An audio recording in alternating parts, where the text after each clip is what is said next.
What's happening? Honorable members, my apologies, we just had to address the issue of communications. It had just had a glitch or a little problem. I'd like to welcome you back to the House after we've been on our constituency work. I had a welcome party here, even though Babu Khatebe is not here, who has invited us. But this is not a mcimbi of Khatebe, it's the sitting of the House. As members know that we had promised through the whippery that we will try and do what is possible to make sure that we can come together and have a full sitting as the House. Public Works had indicated to the whippery that they are busy with the bringing of the dome and whatever that needed to be fixed. Finally, the minister and his team will ensure that by January next year, the dome will be here, fully fledged, and will allow us to continue the work as this House, as our Parliament is being rebuilt. Honorable members, before us we proceed with today's business, I wish to announce that the vacancy which occurred in the National Assembly owing to the loss of membership by Mr. Arjos in terms of Section 47, subsection 3C of the Constitution of the Republic of South Africa of 1996 has been filled by the nomination of Ms. F. Mbiko with effect from 7 October 2024. The member has made a subscribed to the oath with the Speaker, and I would like to welcome Ms. Mbiko as the member of the National Assembly. Thank you very much. She is seated there towards the back. Thank you. You may be seated, ma'am. Today, as you know, is the questions to the President, and this is the only item on our order paper. There are supplementary questions on each question. Parties have given an indication of which questions their members wish to pose as supplementary questions. Adequate notice was given to parties for this purpose. The members who will pose supplementary questions will be recognized by the presiding officer. In allocating opportunities for supplementary question, the principle of fairness, among others, has been applied. When all the supplementary questions have been answered by the President, we will proceed to the next question on the question paper. The first question has been asked by the Honorable S.O.R. Mahumapilo. The question is about the need for the urgent reform of the United Nations Security Council to include African representation and the measures to ensure that this reform is advanced urgently. I will now invite Honorable the President to the podium to answer to the question. Honorable President.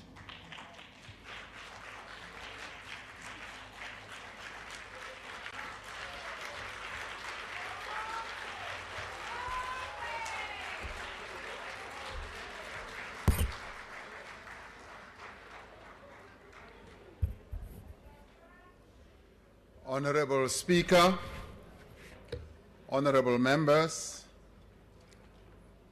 the reform of the UN Security Council is vital to global efforts to advance peace and stability in the world. South Africa participates in the United Nations General Assembly's intergovernmental negotiations on the Security Council. It does so both in its capacity as a sovereign member state and as a member of the Africa Group. South Africa maintains that the international political and economic system remains unequal and unjust. It reflects the world as it was more than 70 years ago, not as it is today. We therefore continue to call for the urgent reform of the Security Council based on the African Common Position. This position which is articulated in the Ezulwini Consensus, calls for 2 permanent seats and 5 non-permanent seats on the UN Security Council for Africa. It calls for the abolishment of the veto right and prerogative that currently is held by 5 members. But it also says that for as long as the veto exists, it is a privilege and a prerogative which should be extended to all new permanent members as well. In its current configuration, the UN Security Council has failed in the execution of its charter mandate because of narrow national interests that are pursued and the quest for further geopolitical influence. It has not been able in recent years to prevent or to resolve several damaging conflicts around the world. This is evident in conflicts currently underway in the Middle East, in the Sudan, in the east part of the DRC, and between Russia and Ukraine. The shortcomings of the UN Security Council have had a disastrous impact on the African continent and the global south, which in many ways often experiences the social and economic effects of conflicts that are taking place elsewhere. Geopolitical realities have changed since the UN was established. Today, African member states make up a quarter of the 193 states that are members of the United Nations. Yet not a single African country has a permanent seat at the table where decisions on the maintenance of international peace and security are made. This is a particular concern when many of the issues on the agenda of the UN Security Council relate to matters on the African continent. South Africa is a strong advocate for a text-based negotiations in the intergovernmental negotiations. During the 79th session of the UN General Assembly, there was an acknowledgement by some of the permanent 5 Security Council members that Africa should indeed be granted 2 permanent seats. However, there is no clarity as to the issue of the veto. It is significant that there is also a recognition by some permanent members that text-based negotiations are necessary to move the reform debate forward. South Africa was amongst those UN member states that successfully advocated for the recently adopted Pact for the Future to commit to urgently reform the Security Council. And South Africa will remain an ardent voice for the urgent reform of the UN Security Council and the need to correct the historical injustices committed against our beloved continent. I thank you. Thank you, Mr. President. The follow-up question will be, supplementary question will be taken by Mr. M.S. Muela. Thank you, Madam Speaker. Considering South Africa's upcoming G20 presidency, what specific strategies will Can you come closer to the mic, please? Considering South Africa's upcoming G20 presidency, what specific strategies will our administration implement to prioritize the reform of global governance institutions, ensuring they are more representative and inclusive of Africa in particular and the global South in general? Thank you. Mr. President. Thank you, Honorable Speaker.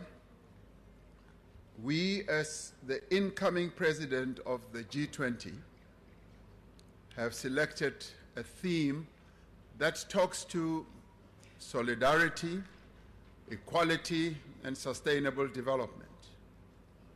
Embedded in this theme is really the equal treatment of all nations in the world, and particularly the equal treatment for our continent, which has for the longest time been excluded from key positions where decisions affecting the world are made.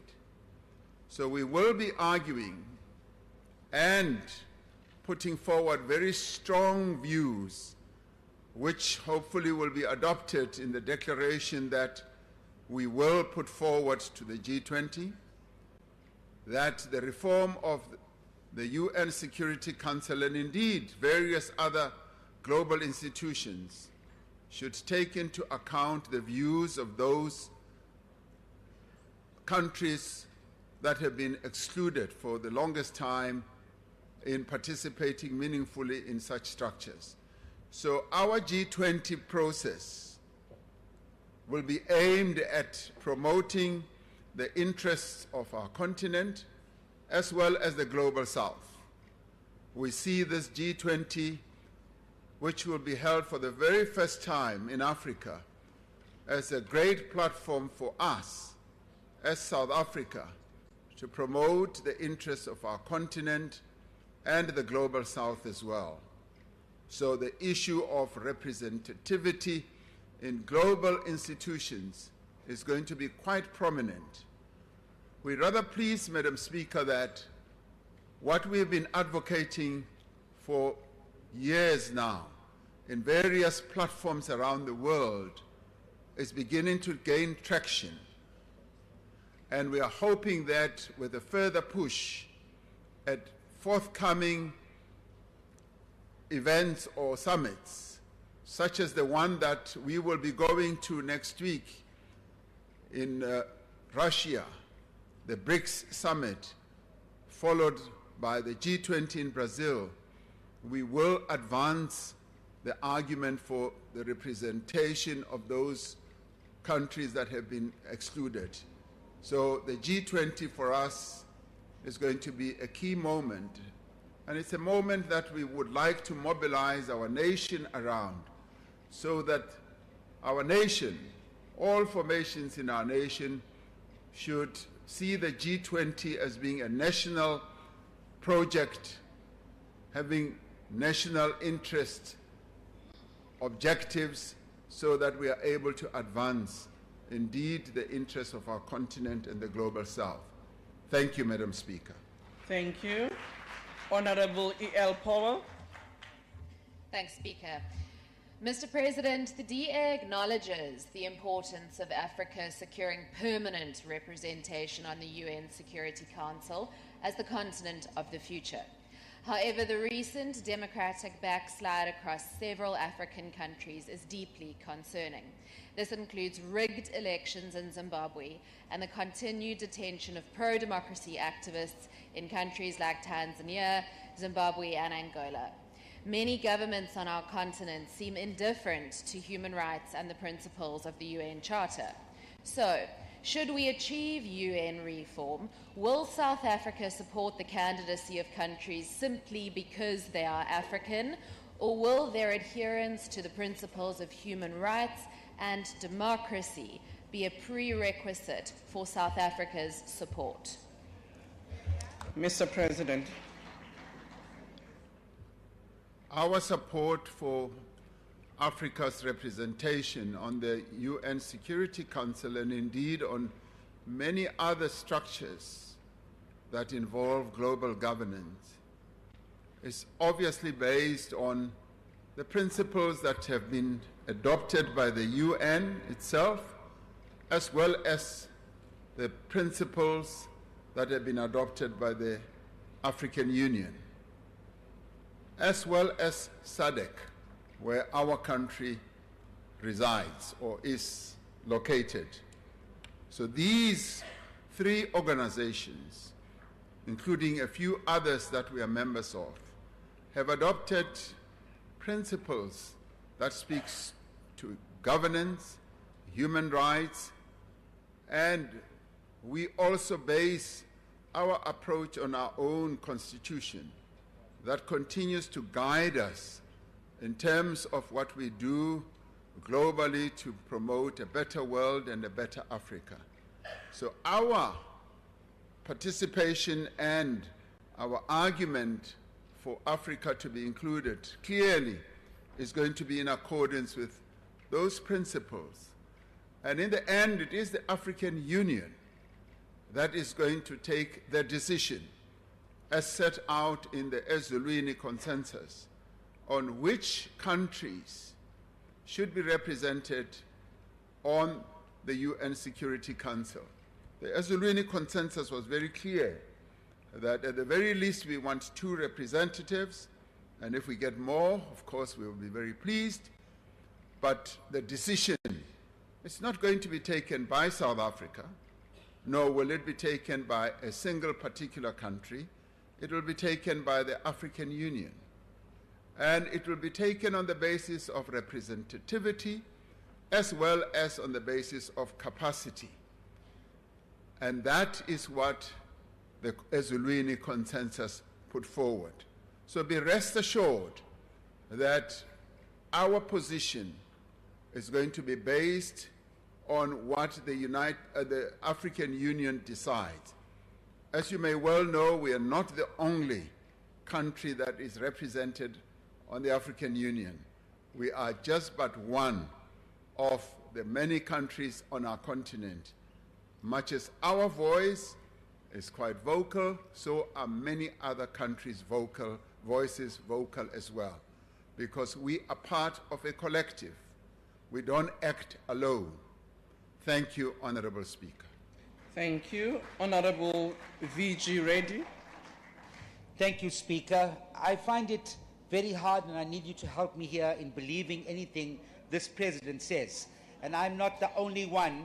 I'm supported by the majority of South Africans, as well as members of his own party who are deserting the ANC at phenomenal numbers.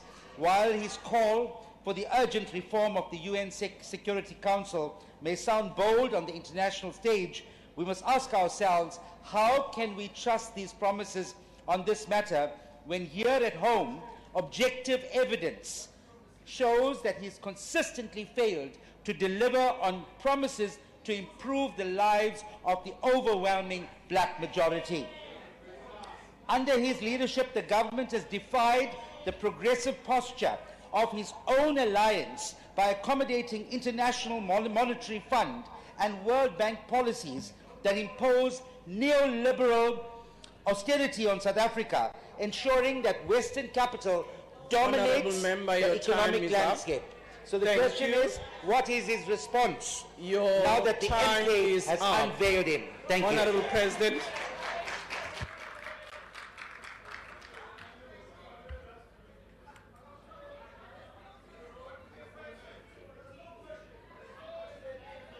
Honorable members, can you please not debate across the floor?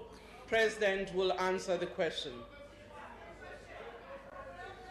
Order, allow the President to make his remark. Whether he answers, how he answers, the President has the right to respond to the member. Mr. President. Honorable Speaker, I am struggling in my head, quite honestly, to find a thread that from the honorable member's articulation what the question was. And I heard him talk about failure to deliver, members of my party leaving my party, the IMF and the World Bank, neoliberal. So, to be quite honest, I would have liked to answer a clear question, and I'm struggling, quite frankly. Thank you. Honorable NLS Nkwankwa.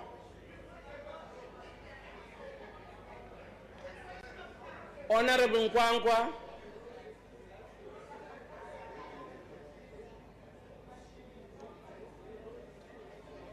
Can we move to the second question, number 8, asked by Reverend Mishra? Honorable Reverend Mishra, the question is about the government's position on the United Nations Declaration, known as the Pact for the Future, and what this pact means for the Republic. Honorable the President. Madam Speaker, the main focus of the 79th session of the United Nations General Assembly was the Summit of the Future. And its key outcome document, the Pact for the Future. The Pact in itself seeks to forge a new global consensus for the global community to protect the needs and interests of present and future generations. And the Pact covers a number of areas critical to the progress of humanity. Before I go on, it was a real honor and a pleasure for us as South Africa to participate in this debate, a debate and a process that was ably led by Namibia and Germany. It was a proud moment to see a sister country on our continent and in our region having led a process of this nature that has resulted in a global agreement that has brought about a number of individuals that included heads of state and government, observers, non-governmental organizations, UN system organizations, civil society, and a number of other organizations, think tanks, and many others. And this was for a broader push to increase the engagement of diverse actors. And the formal summit itself was preceded by another process which Namibia and Germany led in, which included, we were told, up to 7,000 individuals representing all segments of society. So the summit process and the pact have been deeply enriched, were deeply enriched by contributions of millions of voices and thousands of stakeholders from around the world. We were proud, yes, to work alongside Namibia, and our representatives were closely involved in the whole process. And world leaders representing many countries adopted the Pact for the Future, and the Pact itself is a wide-ranging international agreement that has been in the making for many years, covering entirely new areas as well as issues on which agreement has not been possible over many decades.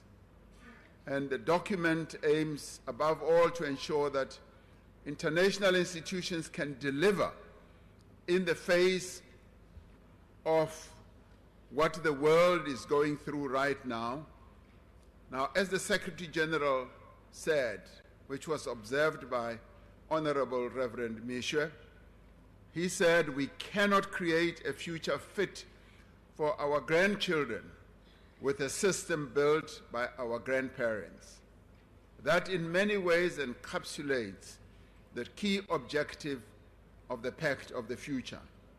And the Pact covers a broad range of issues, as I said, including peace and security, sustainable development, climate change, and the new area which was debated and agreed upon after long discussions was the digital cooperation, human rights, gender, youth, and future generations. And all these matters then culminated in this Pact of the Future. For us as South Africa, this spoke to precisely what we stand for, as clearly articulated in our Constitution, also articulated in the Freedom Charter, a base document that is widely supported also in our country and by a number of political parties that are represented in this parliament. On sustainable development, climate change and financing for development, one could say that the entire pact is designed in a way to speed up the process of implementation of the SDGs, the Sustainable Development Goals. There was consensus on a detailed agreement ever at the UN on the need to reform the international financial architecture so that it can better represent and serve developing countries, particularly countries in the global south, including giving developing countries, or economic countries as I call them, a greater say in how decisions are taken at international financial institutions level. It also included mobilizing more financing and multilateral development banks to help developing economic countries and to meet their own development needs, and reviewing the sovereign debt architecture. And all these matters we found as very important for the future, but also focusing on the future generations. The Digital Cooperation Pact is a comprehensive global framework for digital cooperation. And at the heart of the compact is a commitment to design, to use, and govern technology, and to make sure that technology works for all. And on human rights and gender, the pact aims to strengthen our work on human rights, gender equality, as well as the empowerment of women. For South Africa, the Pact for the Future reflects many of the key elements of our international agenda. The effective implementation of the actions contained in the Pact for the Future will make a significant contribution to building a better world and a better Africa. Madam Speaker, I thank you. Thank you, President. Reverend K.R.J. Misher. Thank you, Speaker. Thank you, Mr. President, for your reply. The ACDP believes that godly values such as love, respect, and care for others that our grandparents instilled in us helped to build a solid foundation for our children and grandchildren. These are some of the values that have kept African families and cultures intact. The Pact for the Future is controversial in that it lays the foundation for the UN's new global order that will see the transfer of power from sovereign nations to the UN. While some may consider the Pact for the Future a progressive step towards global cooperation, it presents certain dangers and disadvantages that will need careful consideration.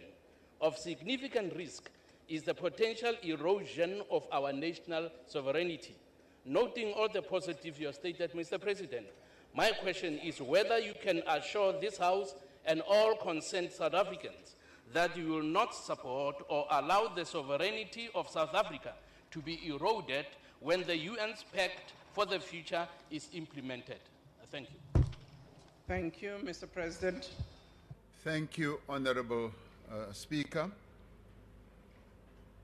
When we participated in the various discussions that have been taking place through a number of formations, both on our own continent and in various other organizations in the world, we were, as a country, always aware that we've got to promote our own national interests, interests that are clearly encapsulated in our Constitution, and interests that are also clearly well articulated in our Charter at the AU level. And in doing so, we joined many other countries in the world. And Honorable Reverend Misher will have listened carefully, I hope, when I described the process that has led to the adoption of this pact, because it was thoroughly debated over a number of years, involving at the very last moment more than 7,000 individuals and many, many countries that finally adopted this charter. And I would never believe that any of the countries that participated would have wanted, in the end, to erode their own sovereignty. They would instead have wanted to strengthen the United Nations, because through the United Nations, we are stronger. Through the United Nations, we are able to strengthen our own sovereignty. I've never seen the United Nations eroding a country's sovereignty, as the United Nations, through the charter that was adopted, aims to promote all what I would say is good that every country would want to see promoted. So we participated with a great deal of confidence, knowing that in the debates, in the exchanges, we are not undermining what we stand for and what our Constitution sets out. Thank you, Honorable Speaker. Thank you, President. Honorable Masina. The Pact for the Future articulates a number of aspirations as observed by the UN. Please be closer to the mic. Order, honorable members. Allow the member to express himself. Honorable Masina, bring the mic closer to you. The Pact for the Future articulates a number of aspirations as observed by the UN Secretary General. President, can you kindly share with South Africa what did South Africa posit on the following aspect? Firstly, on the need for the reform of the international financial architecture so that it can better serve developing countries, as well as on the reviewing of the sovereign debt architecture to ensure that developing countries can borrow sustainably to invest in the future of their country. I thank you, President. Mr. President.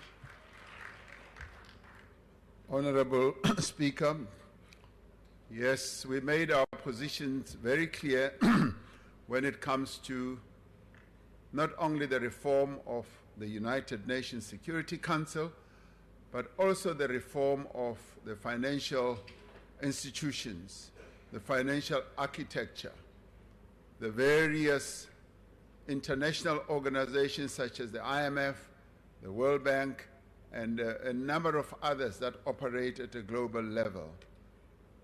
We argued and continue to argue that Africa needs to be well represented in such institutions that take decisions that are of global impact. And we have been clear about what we've been putting forward. And Honorable Member Masina might recall that during COVID, the issue of the representation of our continent on these institutions, as well as the issue of the sovereign debt, came up very strongly. We were then the chair of the AU, and we led the process of arguing for debt forgiveness for those countries, particularly in the global south, that are in deep debt, debt stall or debt stoppage of paying interest, that should happen, and that there should also be debt cancellation and debt restructuring. So we led that process and even touched on important issues which are dealt with at the IMF and the World Bank, on issues like the SRDs, which have been made available in large measure to your more developed economy countries, and that those should also be made available to the African continent or the global south. We did successfully get that process to succeed to some extent, but feel that it has not succeeded enough. So, Honorable Masina, we continue to argue for debt forgiveness. We argue for debt cancellation because a number of countries on our continent are heavily laden with debt, and many of them are having to spend quite a lot of their own resources on security matters, on disasters that befall their own countries due to climate change. And we argue that the world financial institutions should come to the aid and assistance of such countries. But more particularly, we want to be at the table where all these matters are discussed. So we continue to advocate for fairness, for equality, and as you will have heard in the theme for our chairpersonship or presidency of the G20, we are front-loading the issue of solidarity, that there does need to be solidarity, and the solidarity that we talk about must be all-encompassing. It must also involve issues such as sovereign debt treatment, equality, which is part of our theme, must lead to equality of treatment. We must also, as the African continent, be represented in all those organizations in the global financial architecture that take decisions that affect many nations. So our campaign is not going to stall. In fact, it is going to gain momentum as we now get in November to be given the seat to be president of the G20. And we have the support of many countries on our continent and in the global south to continue arguing for these positions. So we will not tire. We will continue to articulate these positions. Thank you, Madam Speaker. Thank you, Mr. President. Honorable Malema.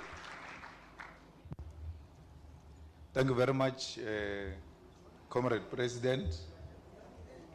Firstly, I want to thank you for according Comrade Tito official funeral, because when it comes to us that side, we always struggle.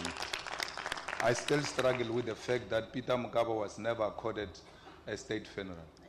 And I'm happy that you gave it to Comrade Tito, well-deserving a Category 2 state funeral.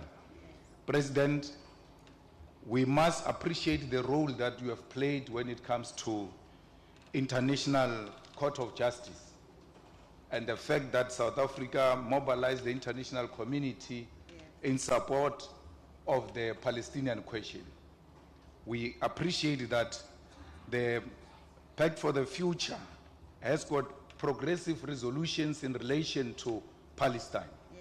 And this parliament, in line with Pact of the Future, took a resolution that we must close the Israeli embassy and cut all diplomatic ties with Israel. Till to date, you are so reluctant to implement that decision. And the one behind you, in the name of the Speaker, can also explain as to why is that resolution of Parliament, which was taken by the majority of our people here in Parliament, that we must cut the diplomatic ties with Israel and close the embassy of Israel, because we cannot share territory with murderers, with rapists and people who kidnap women and kill children and want to erode the Palestinian nation. So I'm asking, Mr. President, as to what is your reluctance? Because that resolution was taken when you were the president of South Africa, committed to the people of Palestine. You must take practical action like Brazil did. Brazil said the ambassador of Brazil must be withdrawn completely from Israel. Your time Why is are up. you scared to withdraw our embassy and close Honorable the Israeli member, embassy in your South time Africa? Thank is you. up. Mr. President. Honorable Masina, you don't have to read for that. Thank you. Order, Honorable Malema. You can take those matters outside. They are not for the House. Honorable President. Thank you, Honorable Speaker. Honorable Malema, no tla ga botse o bolela dintho tse botse se re di dirang. Yaanong o nahana hore we are reluctant and cowardish and all that. That is not so. The executive has noted, fully noted what the National Assembly took a resolution on. And we have said, as we've been asked, that this matter is being considered, and we're also considering the various broad issues around it. Our support for the cause of the Palestinians is irrevocable, and we have articulated that here from time to time. And the various other aspects of putting pressure on Israel to do what is right by and for the Palestinians are matters that are being considered, and a number of proposals have been put forward. So be rest assured, Honorable Malema, that these are matters that the executive is considering. Now, of course, being who you are, impatient, you want everything to be done yesterday. I know that, but it is a matter that is being considered in a very active manner, and in due course we will be able to articulate precisely what the executive's response is to the resolution that was taken by the National Assembly. Thank you, Honorable Malema. Thank you very much, Honorable President. I will now ask Honorable Powell to ask her supplementary question. Thank you, Speaker. Mr. President, the Pact for the Future aims to accelerate progress towards achieving the Sustainable Development Goals by 2030. Like many nations, South Africa is behind on its targets. The Democratic Alliance's economic justice policy offers a data-driven approach to fast-tracking these goals by shifting away from race-based economic policy. Instead, it proposes prioritizing companies that make the greatest socio-economic input as measured by the SDGs when competing at equal levels of price and functionality. Would the executive be open to considering this evidence-based proposal as a pathway towards meeting our SDG commitments, even if it involves rethinking narrow, race-based empowerment policies? Mr. President. Honorable Speaker, I would like to believe that the honorable member is clearly aware of what our Constitution says about us as a nation having to redress the imbalances, the inequalities of the past. That is clearly articulated in our Constitution. And even the preamble to our Constitution speaks to that. Now, honorable member ascribes what one would say is redressing the imbalances of the past to being race-based empowerment policies. I would say, with the greatest respect, when you redress the imbalances of the past and deal with the ugly past that this country was subjected to, you have to take demonstrable actions. And our Constitution says some of those must be legislative. Clearly set out in our Constitution that we've got to take legislative actions and a whole number of other means and initiatives to ensure that the ugly past that we have come from becomes a shadow of our past. And through that, yes, there's got to be empowerment, and that empowerment is not only based on the color of people's skins, it is also based on things such as regionality, where people have originated from. It is also based on gender. The women of our country were forever suppressed and they lived under poverty and inequality. And I then wonder whether by just continuing as normal as it was done in the past, whether we would ever be able to uplift the women of our country, the young people of our country, people who live in rural areas, and indeed the black people of our country. It has become globally well accepted that you've got to take active steps to deal with a past that holds us back from moving forward to the future. And this is a precept that is clearly articulated in our Constitution. I would not know how one deals with it. And the difference with what we're doing now is what they did in the past. In the past, those who ruled this country were blatant racists.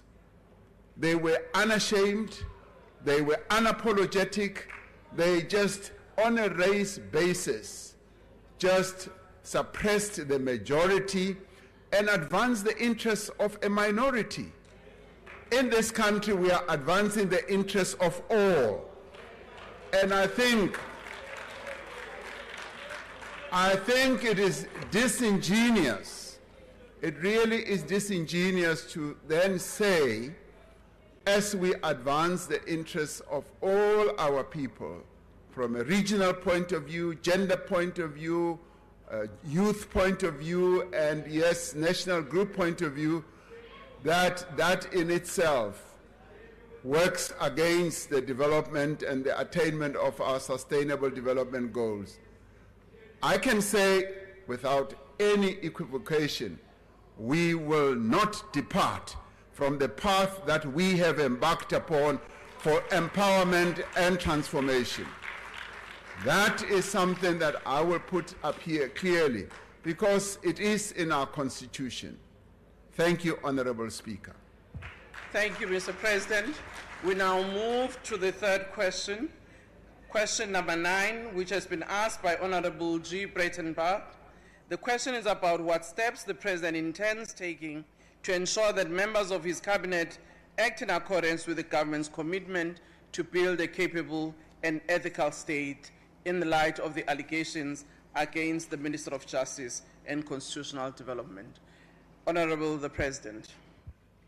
The Executive Members' Ethics Act of 1998 provides a legislative basis for the promotion of ethical conduct by all members of the executive.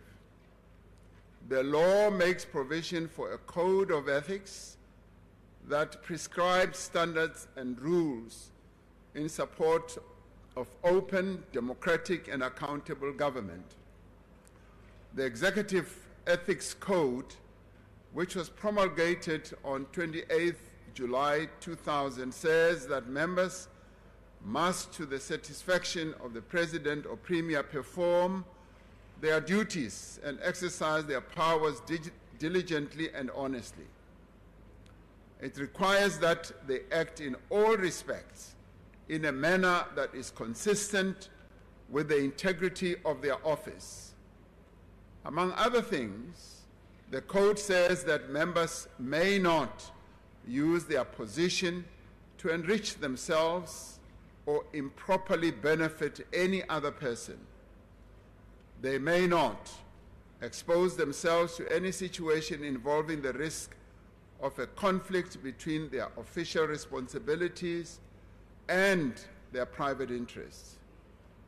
To promote transparency as well as accountability, every member must disclose to the Secretary of the Cabinet on an annual basis their financial interests and those of their spouses, permanent companions, or dependent children. To provide an additional layer of assurance, the Act requires the public protector to be in a position to investigate any alleged breach of the Code of Ethics on receipt of a complaint by the President or a Member of Parliament. This establishes what I would call a robust mechanism for ensuring that members of the executive adhere to the code and that they generally uphold the ethical standards that are required or expected of them. I've made it clear to the members of the executive that I appointed on 30th July 2024 that they are expected to meet the standards established by the Executive Ethics Code and to uphold the oath that we all took, and that they should abide by the oath. And this is what we expect of every member of the executive. I thank you, Honorable Speaker. Thank you, Mr. President. Supplementary question comes from Advocate G. Breitenbach. Thank you, Honourable Speaker, and good afternoon, Mr. President. If you can please bring the mic closer to you. Given that this matter raises serious questions about the integrity of the Minister's financial dealings. Honourable Member, we cannot hear you. May I sit down? We can hear you now. Okay. Given that this matter raises serious questions about the integrity of the Minister's financial dealings and the glaring conflict of interest on the part of the Minister, with the startling contradictions in the dodgy loan agreement, illustrated by the fact that the Financial Sector Conduct Authority yesterday debarred and fined the Minister's financial advisor for his part in the VBS debacle, will the President remove the Minister and make the findings of this review public to uphold transparency and accountability in government? I thank you. Mr. President. Thank you, Honorable Speaker. I did say, and with the active participation of the Minister, and I said that I've requested the Minister to submit to me a report on exactly what has happened. That document report has been submitted together with various annexures, and that is a matter that I'm giving consideration to. Thank you, Honorable Speaker. Thank you. Honorable Van Rooyen. Honorable Musa Khotla, Mr. President, as MK Party, we take it as a common cause that in order for you to objectively handle the matter concerning Minister Semilani, you will effectively require that law enforcement agencies should act in consistent and impartial manner in their interpretation and application of the law. But we all know reality dictates otherwise. For example, the NPA itself, as our prosecuting authority, is not without its own blemishes. The Center for Development Enterprise just recently on its report on the 1st of this month lamented what they characterize as dismal record when it comes to initiating prosecutions and securing convictions.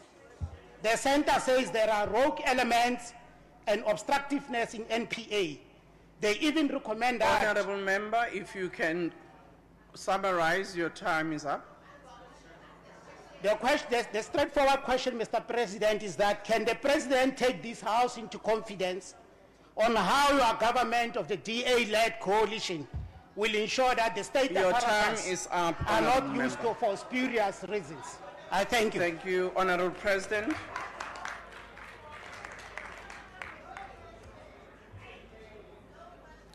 Thank you, Honorable Speaker. I thought I heard the member say the government of the DA led something. Now, what we have is a government of national unity in which... Order, honorable members.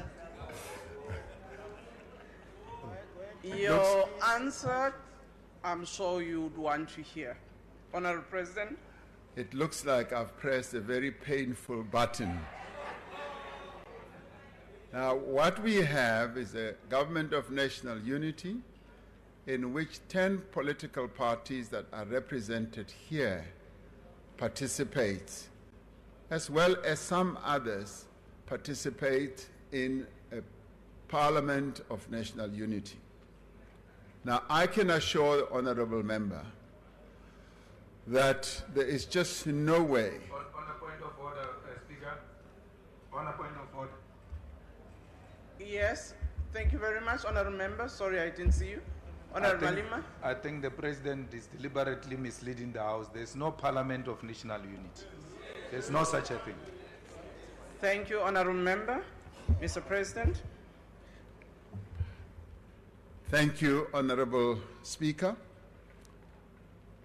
There are parties that are not represented in the Government of National Unity that are working together with those parties that are part of the Government of National Unity. And however one describes them is obviously open for discussion or debate.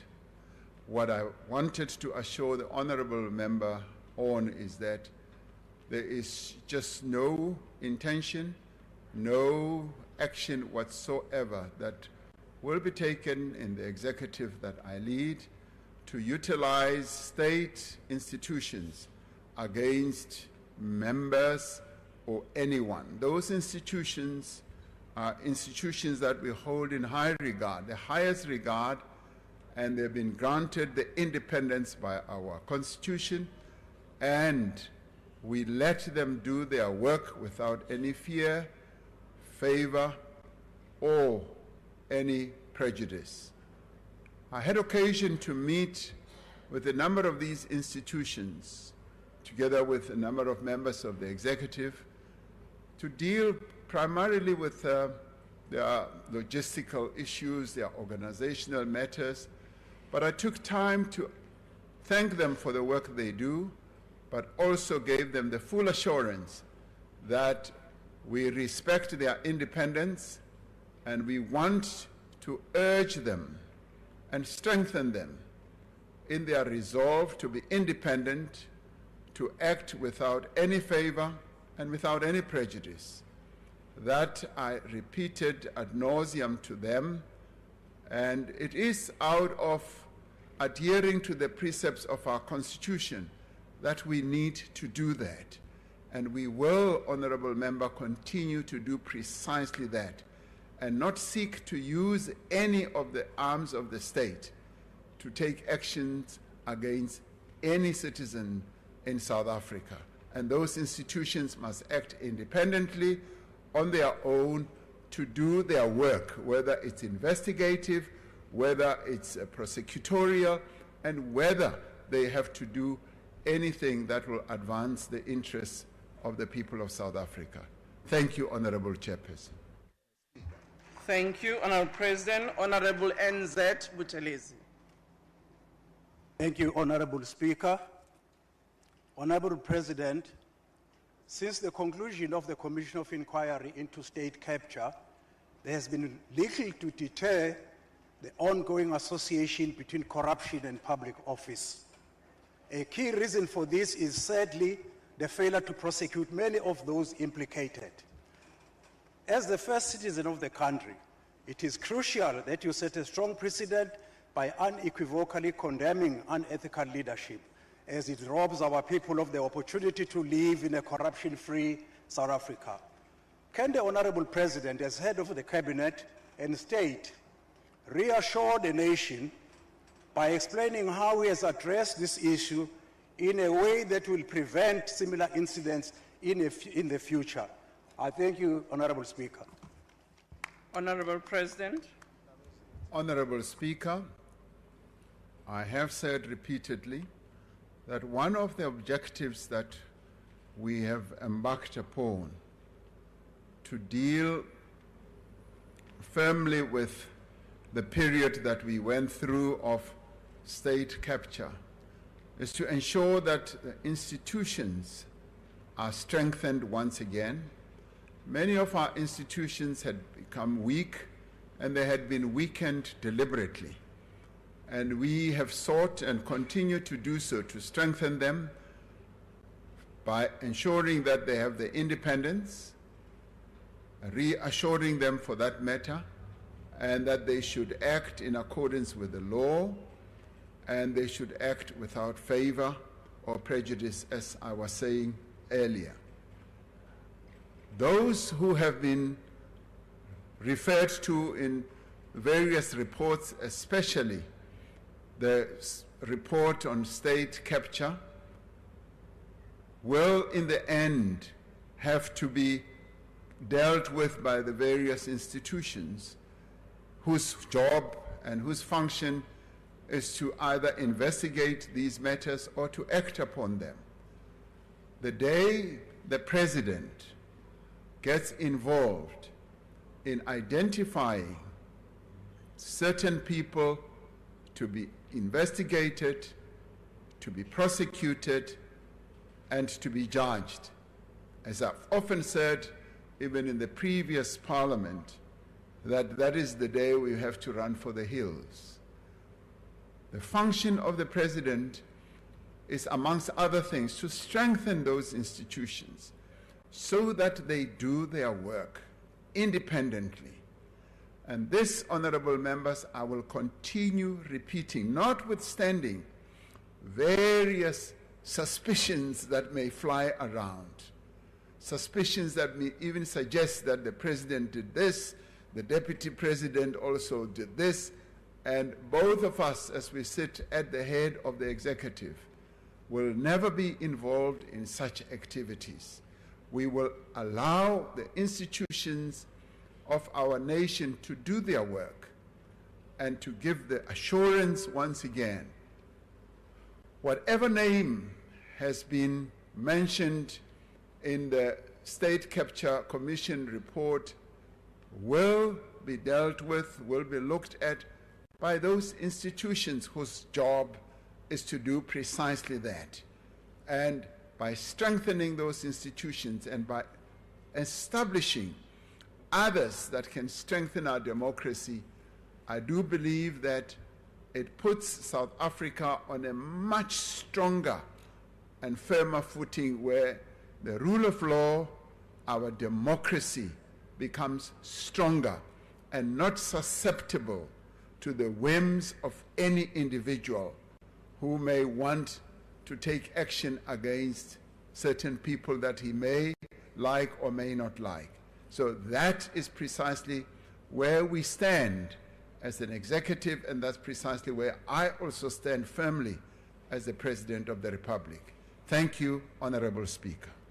Thank you, President. Honorable TKS Litlape. Thank you, Madam Speaker. Good afternoon, Mr. President. We are considered honorable and as such need to be guided by ethics and operate way above the requirements of law, guided by our responsibilities and not our rights.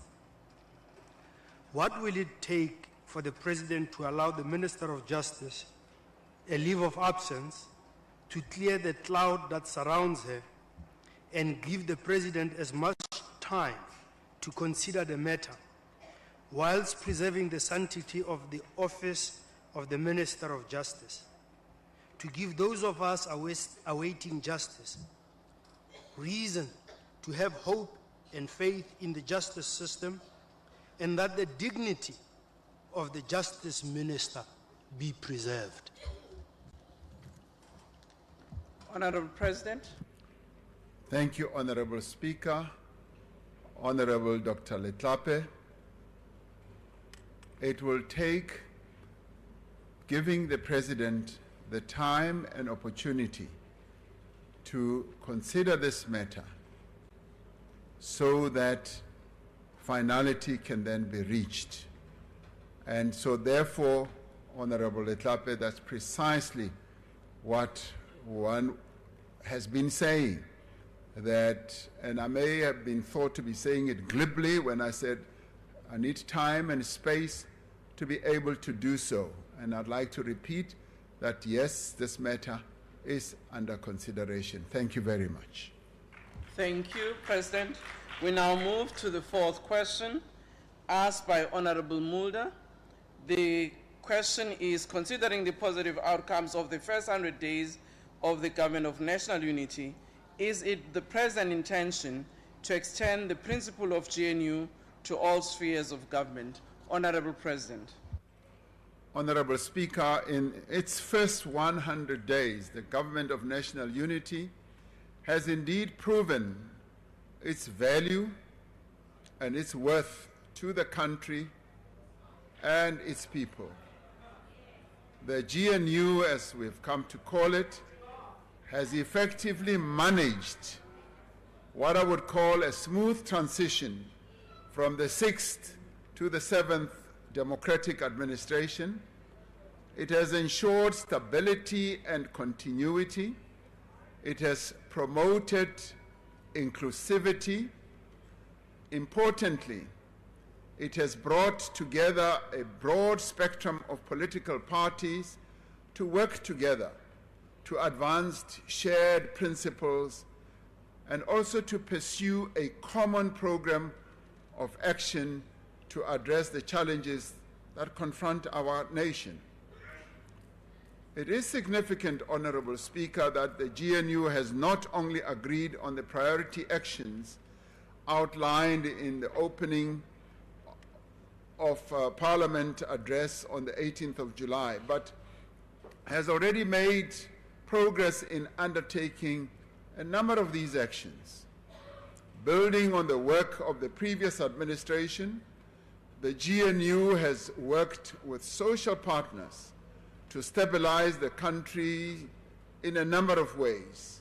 When it comes, for instance, to one of our recurring challenge and problem, which was electricity supply, and also to improve the performance of our logistics and our ports.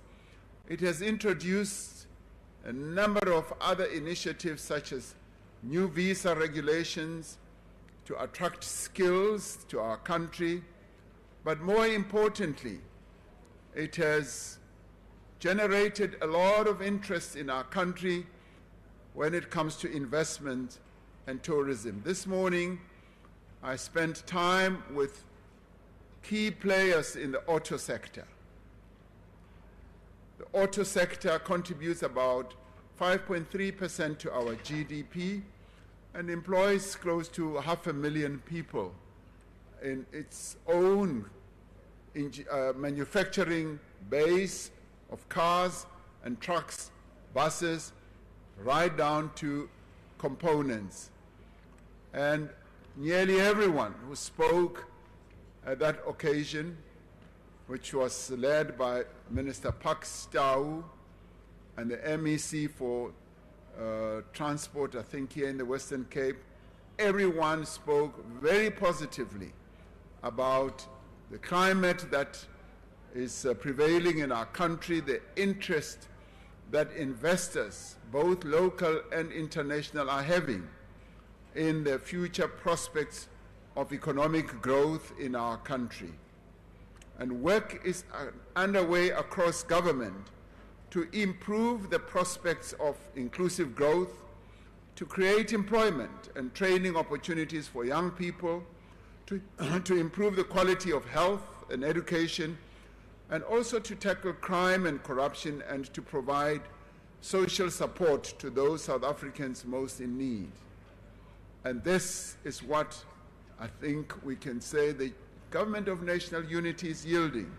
The work of the Government of National Unity has been positively received by South Africans who are feeling much more confident about the direction that the country is taking now. There is also a marked improvement in sentiment amongst investors, various actors in a number of sectors of the industry or the economy. Whether the GNU approach can and should be extended to other spheres of government is, Honorable Mulder, a matter that the political parties need to discuss amongst themselves. The experience of the Government of National Unity has to date been encouraging and also instructive. As a country and as political parties, we should see what lessons can be drawn and if there are other circumstances in which we can apply precisely the practice or the lessons that we are drawing from the Government of National Unity.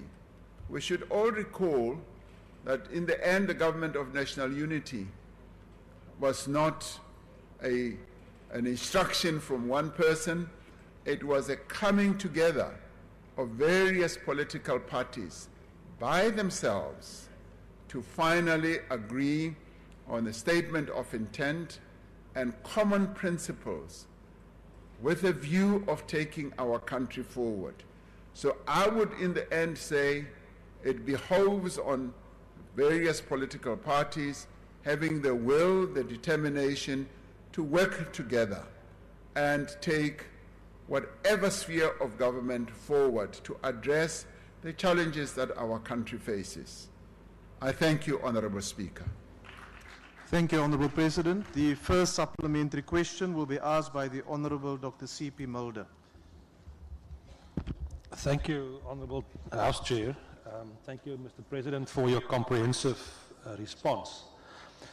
In your first newsletter from your desk after the formation or your election on the 24th of June, you wrote the following, and I quote, "The success of the GNU will be measured by the extent to which we are prepared to focus not on who will govern, but on how we will govern together."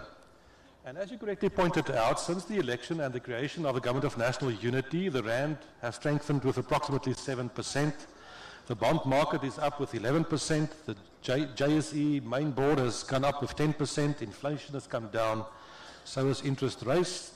The tourism sector has a very strong recovery, and the mood in the country has been lifted.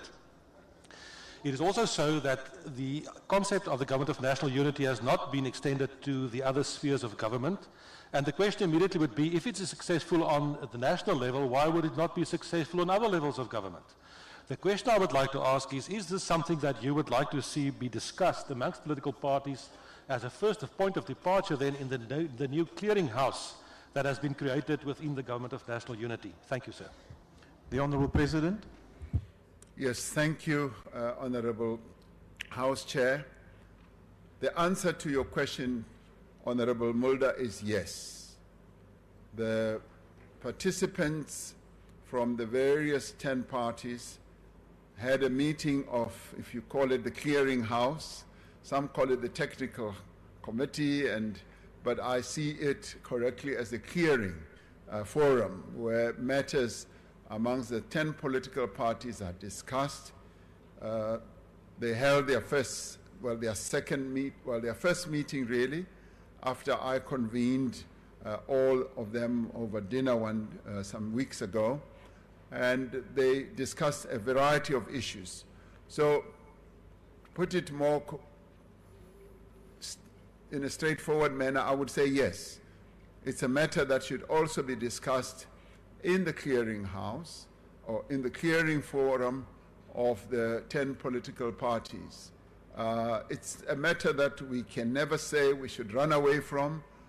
The Government of National Unity is working at a national level, and it is, as I was saying in my reply, we should draw lessons for how it is functioning, and in the end be able to say other lessons we can draw from this experience that we are going through now, so as to ensure that we meet the interests of our people, because in the end it is the interests of our people that we should focus on. And all those positive indicators that you are speaking of have really also been generated by the Government of National Unity idea. And wherever I go internationally, including on our own continent, people keep saying, heads of government, ordinary members keep saying, even in the streets of our country, I'm stopped as I take my morning walks, they keep saying, this was a very good development for our country, and we also took the trouble, Honourable Mulder, to explain it to the world when we addressed the United Nations General Assembly. We explained exactly what had happened in South Africa and the direction that the country has taken. And the Secretary General of the United Nations, when we met him, applauded us and said that you are once again a shining example for how a country and its various role players can be brought together to work together. So that is exactly where we are. Thank you, Honorable House Chair. Thank you, Honorable President. The second supplementary question will be asked by the Honorable Direko. Thank you, House Chair. Honorable President, we have noted the positive outcomes of the first 100 days of GNU. So in future, how is the President going to sustain this working relations in terms of our transformation agenda, statement of intent, and the political mandates from different political parties? Thank you. The Honorable President. Thank you, Honorable House Chair. I'd like to say that there's really no magic to this. The real answer lies in how all the political parties that are part of the Government of National Unity are committed to working together, but also more importantly, committed to finding solutions to the various areas where they may differ. And as we have said, the Government of National Unity is made up of 10 parties that come from completely different, in many instances, different ideological backgrounds, different histories, different experiences, and composed of people from different backgrounds and different areas in our country. And we have said that we will seek to work together and find solutions for whatever challenge and difficulty that we come across, and find compromises. And indeed, right from the word go, what the 10 political parties did was to underpin their own coming together by agreeing that whilst we have, for instance, different election manifestos, we will try and find what brings us together, what is common amongst us, but more importantly, we will try to determine what is in the interests of the people of South Africa. And that is precisely what we believe we should focus on more resolutely. And in doing so, we should then ensure that we handle areas where we differ head on and be able to discuss them and be able to find solutions. Some of us were taught by the great Nelson Mandela that there is no problem without a solution. And if we hold on to that every problem has a solution lying around somewhere, and we seek that solution, we will be able to find it with a view of moving our country forward. Thank you, Honorable House Chair. Thank you, Honorable President. The third supplementary question will be asked by the Honorable Mikalakis. Thank you, Honorable House Chairperson. Mr. President, if you acknowledge that the GNU has made wonderful progress, then the only explanation for siding with everyone but your GNU partners in Tshwane is that you either cannot or will not take a stand against the Premier of Gauteng and lead your own party. Mr. President, which one is it?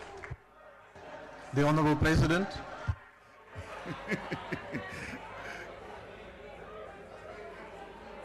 Order, honorable members.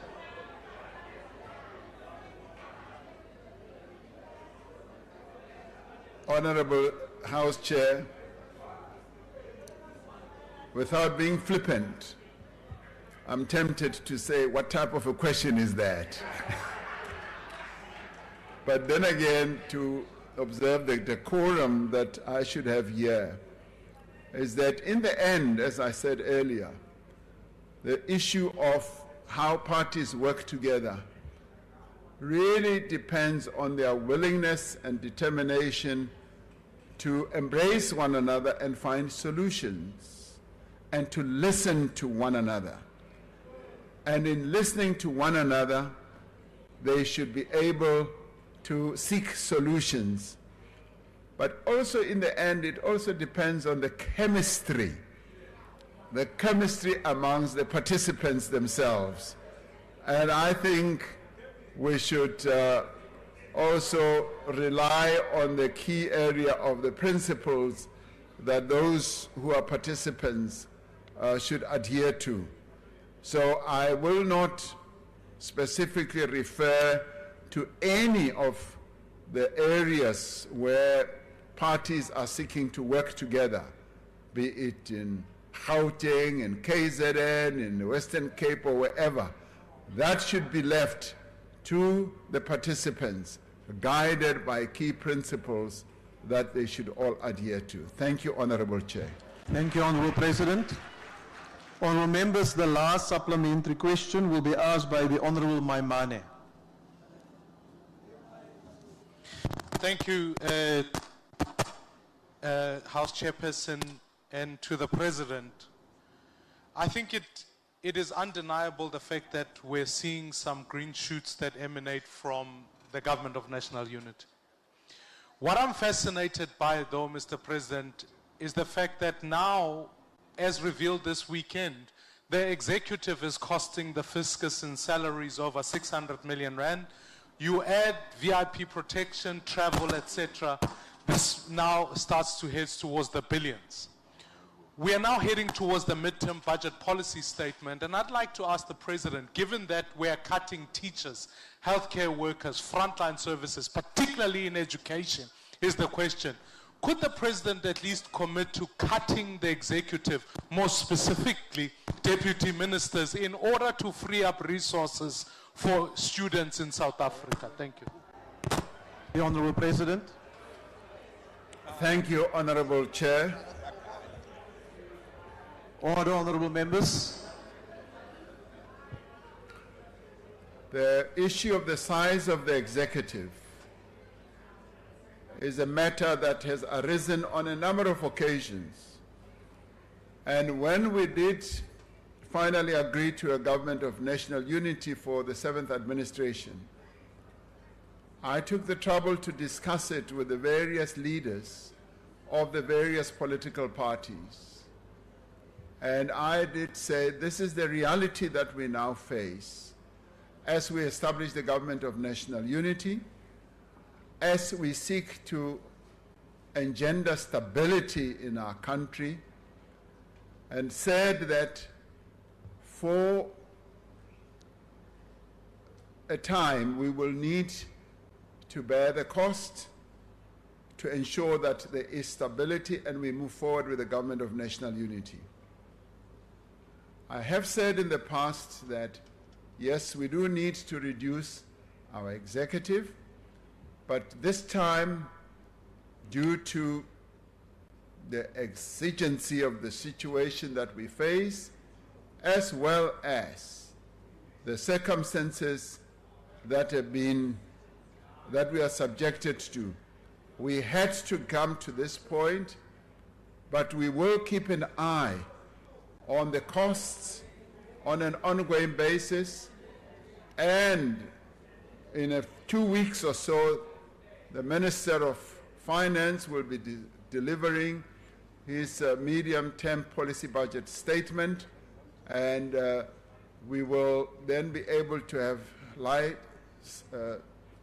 some light in terms of how the finances of our country will continue being managed. It's a matter that is top of mind for me, Honorable Maimane. It's not a matter that one is just happy with, because we do need to ensure that every rand is spent advancing the overall interests of our people. But right now, in setting up the government of national unity, we had to get to this point, but we will keep an eye on the expenditure side of our budget. Thank you, Honorable Chairperson. Thank you, Honorable President. Honorable members, question number 11 has been asked by the Honorable W.T. Letsie. The question is about recent organized criminal syndicate violence, which use kidnapping to extort money from victims, and noting that some of those who have been arrested are police officers, as well as a number of illegal foreign nationals. What are the full details of any policy changes regarding policing that he intends to implement? The Honorable President. Honorable House Chair, to Honorable Letsie, yes, a number of initiatives are underway, initiatives that are also being embarked upon by our criminal justice colleagues in a much more focused manner, and in doing so, quite a bit of progress is being made in a number of areas, areas that include dealing with criminal syndicates, and what has also been established and set up are the various task teams that are aimed at curbing criminality in our country. And with all that, we are beginning to see greater progress, because the South African Police Service has adjusted its operational response to the threats that are posed by organized criminal syndicates, in particular with regard to kidnapping for ransom and extortion through various internal initiatives that they have embarked upon.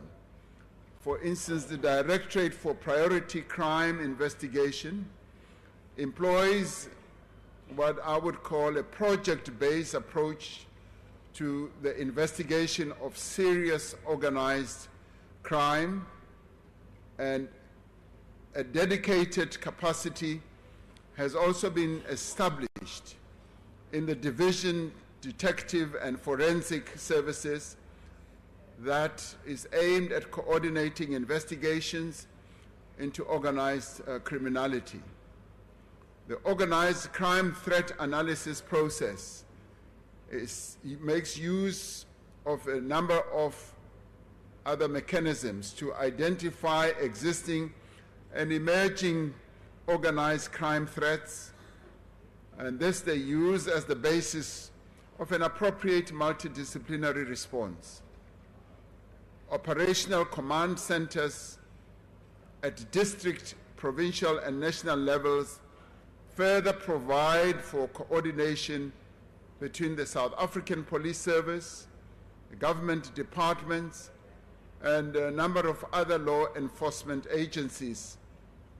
But this also includes cooperation with civil society partners. With each kidnapping case, a special joint operations committee is convened to deal with those actions. This consists of a multidisciplinary resource center to concentrate on the investigation of the kidnapping case, as well as to deal with the safe release of victims. And with regard to the proliferation trends in extortion, House Chair, a priority committee was established at national level to address the various types of extortion incidents that have emerged. 6 distinct work streams have been established as part of this committee. A committee which consists of also a multidisciplinary group of role players from the South African Police Service and both the public and private security sectors.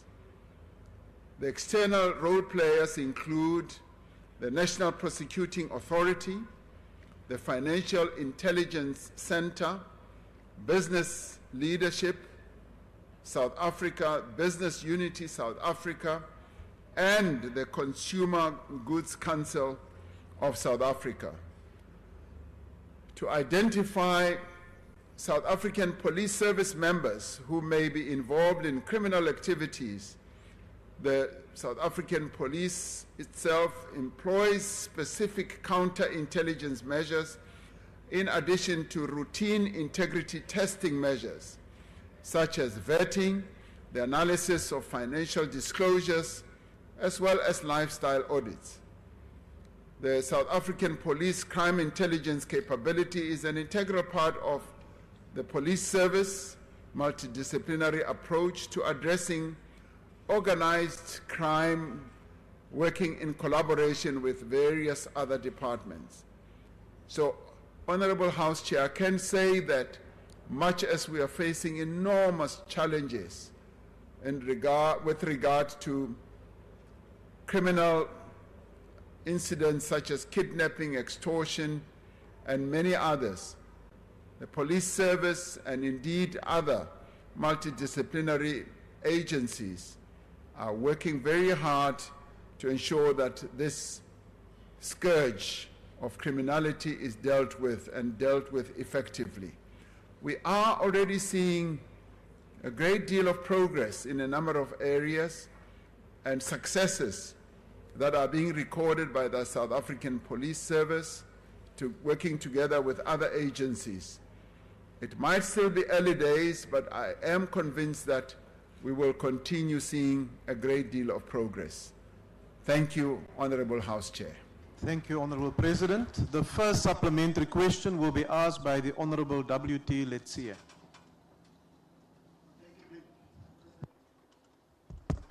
Oh, thank you, Mr. President, for your comprehensive answer.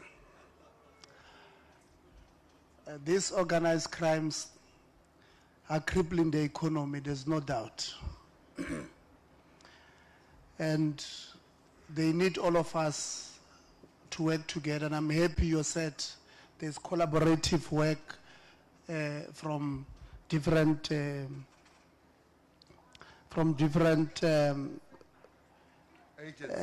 agencies. Thank you, Mr. President.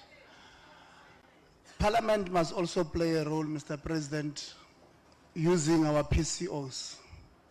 But when we use our PCOs to have collaborative works with the SAPS, patrollers, and the community at large, some police stations are not responsive and they're not coming forward with certain things that communities are asking for. And I heard, Mr. President, you are saying there's progress that has been made in all of these things. But when will the community start seeing the results of this collaborative work bearing fruits? Thank you very much. The Honorable President. Thank you, Honorable House Chair. I'm glad that the Honorable Letsia has spoken about PCOs. That immediately suggests that in whatever we do to fight the spate of criminality, we need to be focused on community involvement. And it is through community involvement, which can also be executed or done through community policing forums, that we will be able to reduce the incidence of criminality. It is quite often that criminals are known in the area where they operate. People who perpetrate various crimes are usually known, and they can easily be pointed out by people who live in the community. And it is for this reason that we've sought to ensure that we mobilize community policing forums, and we also resource them. I know that resourcing them is a huge task, and with our fiscal constraints, we have not really been able to lay out sufficient resources to enable all of them to do their work. But where they function well, we have found that incidents of criminality do reduce quite significantly. And it is so that through our PCOs, we could be able to empower our communities through the various structures that exist in our communities, be they community policing forums, school governing bodies, sports organizations, and church organizations, including Stockfells, wherever they are. If we engage with them and various structures of our own political parties, we should be able to have eyes on the ground that can help in informing the police and various agencies that are mandated to deal with acts of criminality. So empowering and mobilizing our PCOs would be something of great help. Thank you, Honorable House Chair. Thank you, Honorable President. Honorable members, the second supplementary question will be asked by the Honorable Zibi. Thank you, Honorable House Chair. Honorable President, the rise of extortion is part of a pattern of intelligence failures. From the financing of terrorism abroad from within our country, fake business forums, a military training camp in Mpumalanga, and now this extortion and kidnapping pandemic. They all point to a serious failure of intelligence as we are always reacting. Are we going to see an overhaul of the national intelligence infrastructure to protect the people and our economy? Thank you. The Honorable President. Honorable House Chair, we are paying attention to the effectiveness of our intelligence structures, be they SSA, military intelligence, and also the ones in the police, on an ongoing basis. And the various reports that we received, either following what happened to the SSA, which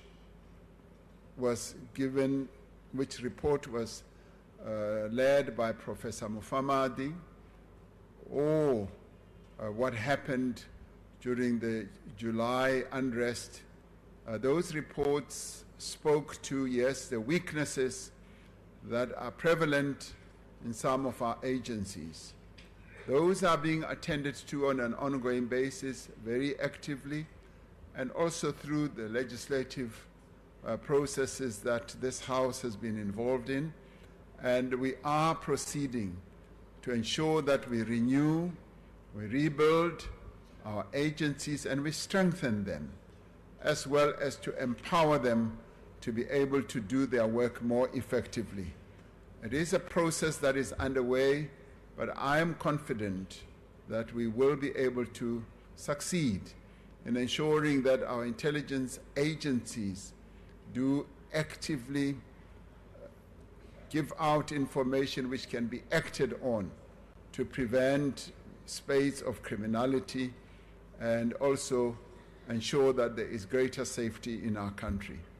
Thank you, Honorable House Chair. Thank you, Honorable President. Honorable members, the third supplementary question will be asked by the Honorable D.M. Skosana. Thank you, House Chair. Mr. President, it will seem that the findings highlighted by the independent panel on the July 2021 riots are once more corroborated, that you failed to convene the National Security Council where all the intelligence matters are discussed was at the center of a poor and reactive response by the police. Given the persistent failure of the intelligence agents operating in your office to timelessly detect the evil work of an organized criminal syndicate and extortionists, as evidenced by the reactive and sometimes surprise police, when was the last time that the National Security Council met, and what are the reasons that the NSC is not meeting regularly? And Mr. President, please protect us as well, because some of your members are sleeping here. And I just want to say to you, the DA-led Helen Zille coalition government, they won't get Tswane. Thank you, Mr. President. The Honorable President. Order, honorable members.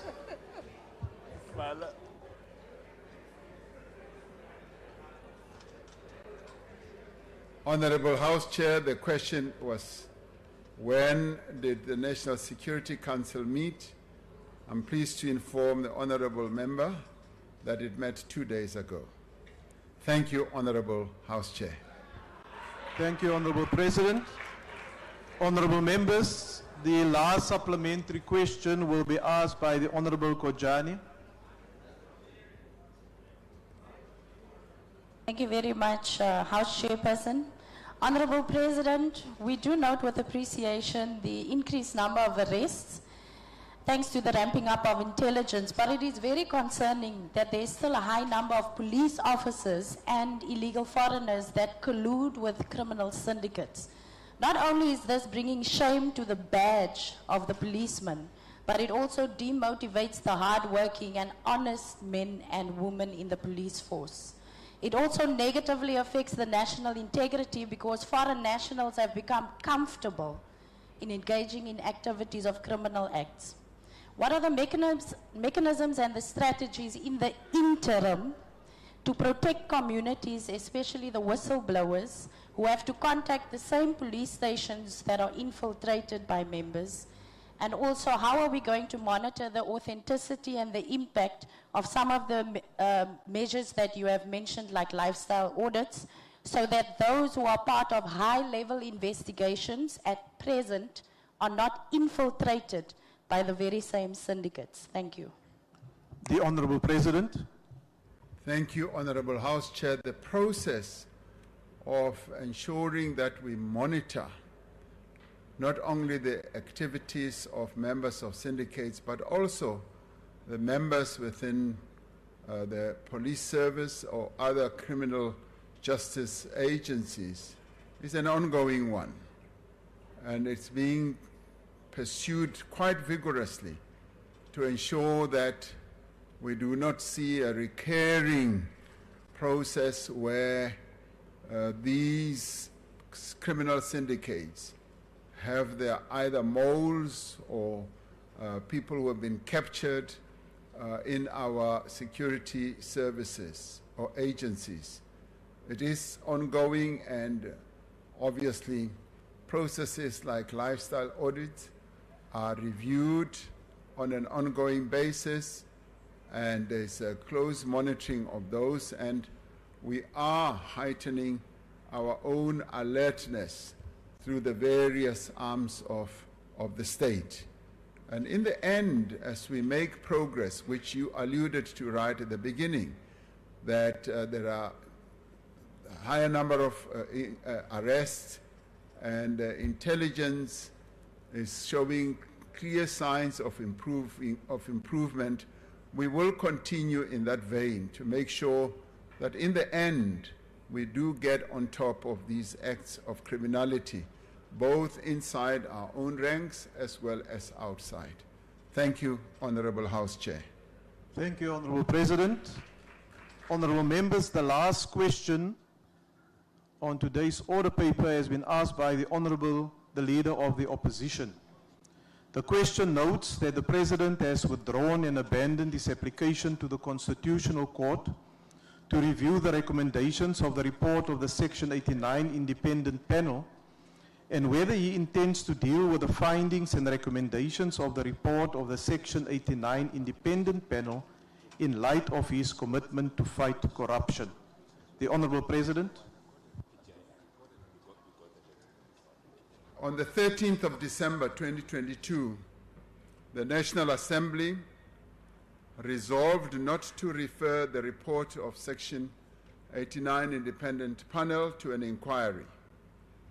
In doing so, the National Assembly was exercising its powers as well as responsibilities as outlined in the Constitution and in its own rules. As of today, investigations conducted by a wide range of independent law enforcement agencies have been finalized. The South African Revenue Service, the South African Reserve Bank, the Public Protector, and the Directorate for priority crimes investigations have all concluded investigations into the matter. I could say that none of these bodies have found that there was any wrongdoing on my part. As was my obligation constitutionally and legally, I cooperated with each and every one of these institutions without any form of interference. I answered their questions, provided them with information they required and sought, and where requested, made myself available for interviews. The decision by the Constitutional Court to dismiss my application for direct access to the court to review the independent panel's report was not a determination on the substance of my application. It should be noted that the Constitutional Court will hear arguments in November on whether or not this House, in resolving as it did in December 2022, failed to fulfill its obligations under the Constitution. I myself have full faith and confidence that the Court will decide the issue before it in a comprehensive and final manner. The fight against corruption is a priority of this government and will remain so. We will continue to capacitate, as I've said, law enforcement agencies at the center of this fight against corruption. And we will support the independence of institutions who must act without fear or favor. And I'd like to repeat that I will continue to support those agencies. I thank you. Thank you, Honourable President. The first supplementary question will be asked by the Honourable, the Leader of the Opposition.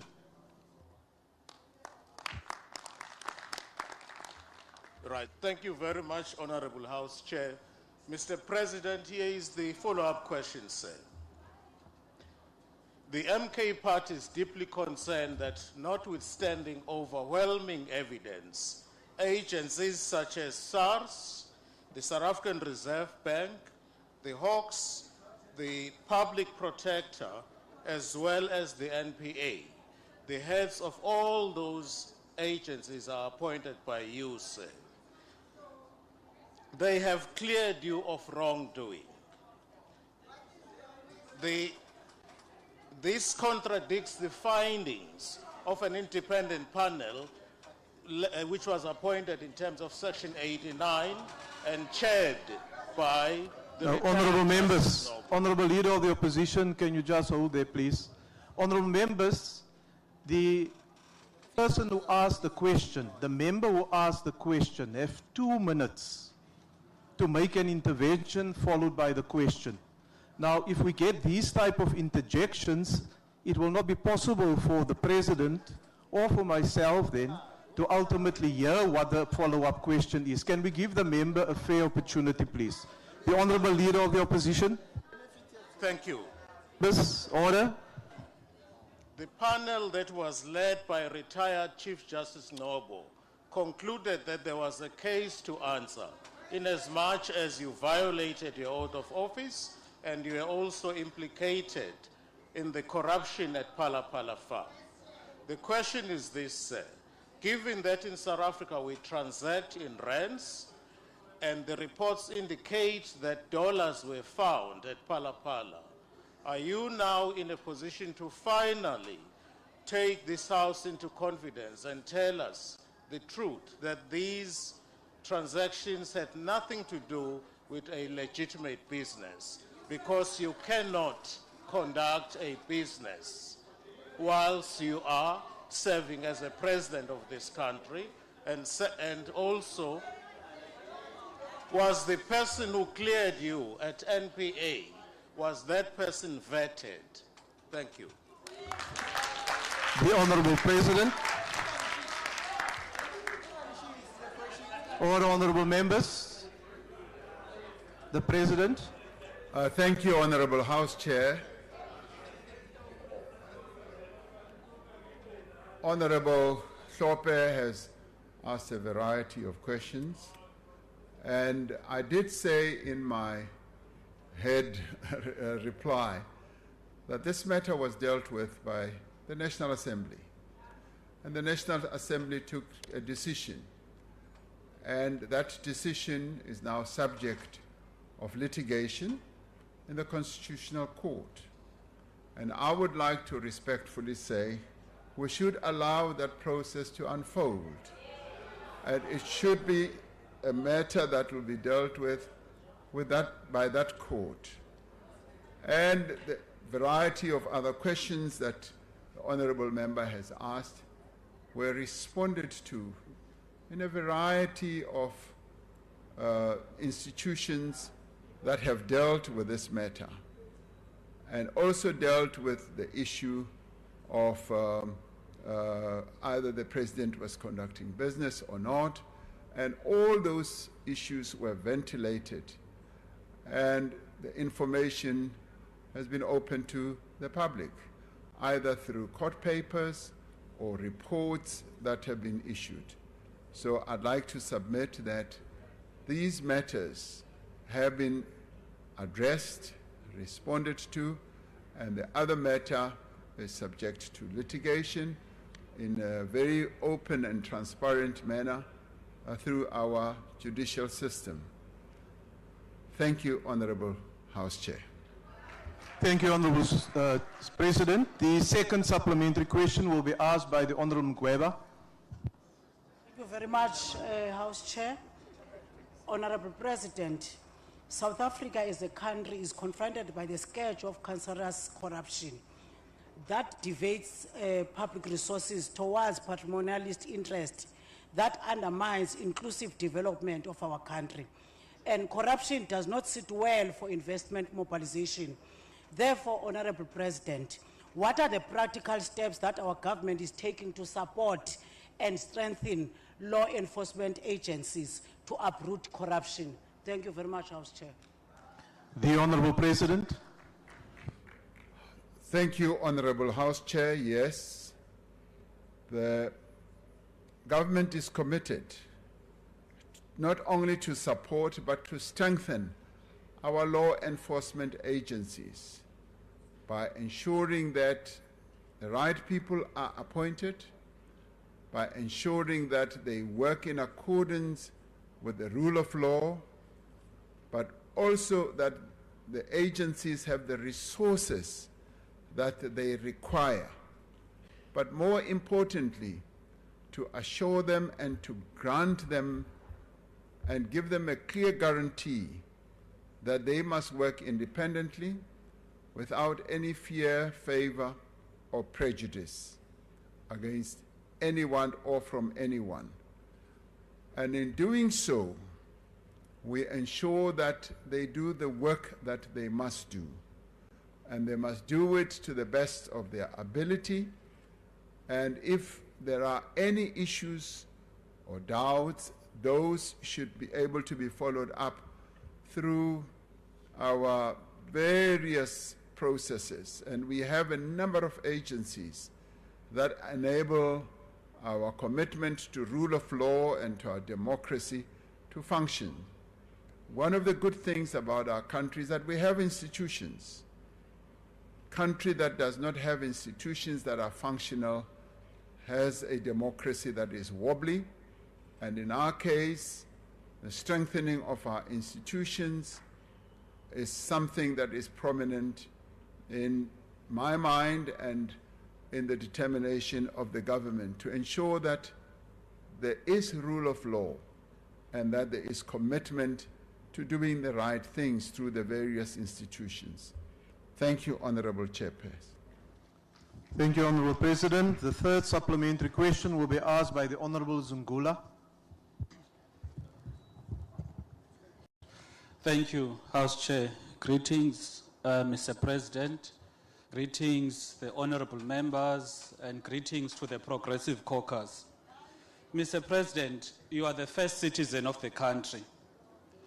You are the person that should inspire confidence that we have systems of law and order that are independent and justice is blind in our country. Yet, after being implicated in serious breach of the law, the akukho kwachaphaza apha kuwe is that supposed to inspire confidence to South Africans. Are South Africans supposed to believe that everyone is equal before the law when ordinary citizens are arrested for holding undeclared foreign currency, violation of Section 34 of PRECA, amongst others? Yet the Reserve Bank, the NPA, and the SARS sees nothing wrong with Palapala. The independent panel report, Mr. President, still stands and has not been set aside by any court of law. And not only is it legally binding, but it should be binding to your conscience as well. Mr. President, the question is, does it not matter to you that a report penned by a reputable former Chief Justice found that there is prima facie evidence that you violated the Constitution, a Constitution that you did not only... Honourable Member, your time is now expired. The Honourable President. Thank you. Thank you, Honourable House Chair, and thank you, Honourable Zungula. It's the first time I ever heard you extend greetings to me. So thank you so much. Honourable House Chair, I did say that it was the National Assembly, which I am not a member of, took a decision on that report. And as we speak now, that report has been challenged, or the decision of the National Assembly has been challenged and is now before the highest court in the land. And I do think that that process should be allowed to unfold, because, as I've often said, we have institutions that are meant to guard our democracy, to ensure that there's rule of law. I do believe that that's precisely what we should do and allow that process to unfold.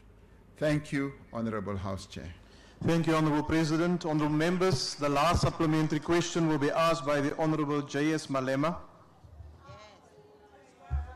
Thank you very much, President. You are aware that we are the ones who have taken this matter on review at the Constitutional Court, because we don't believe that what Parliament did was correct. Mara ntokinyaka o le bontsha yona mogalabe gore le a bona taba ya o tshwana le ya mayor wa former mayor ya Polokwane yele reng lo e lebelela ba e lebeletše a sa le mayor ba e fetša kwa Polokwane ane bja le re lo mo lebelela ANC yo mo lebelela ke double jeopardy. She dealt with that thing when she was a mayor. There was a president here, and Bulelani Nuka announced that there is prima facie evidence, but not winnable. As we speak today, he's in court. Unlike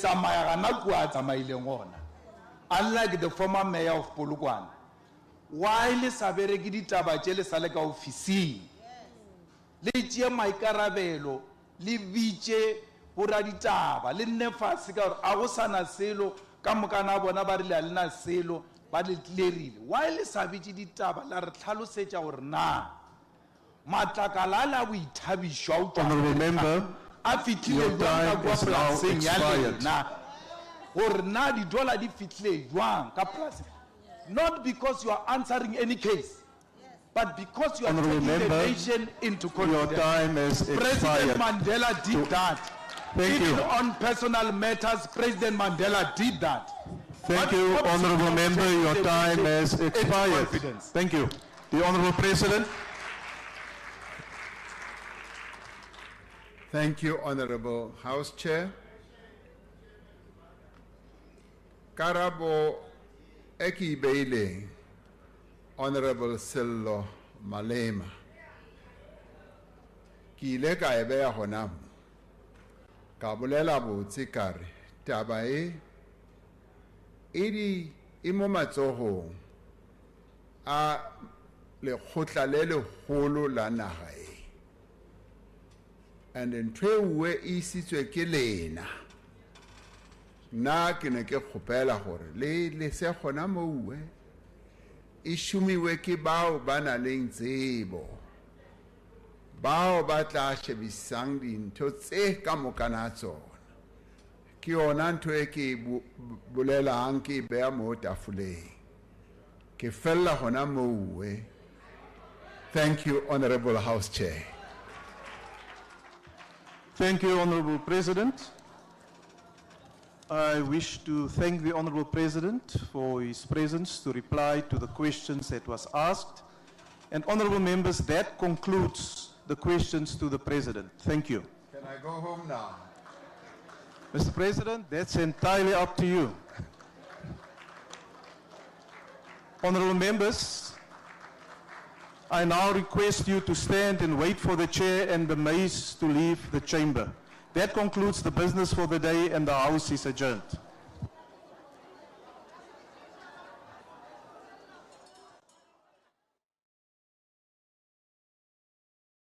If you found this video informative, please like, subscribe, and hit the notification bell for more content like this.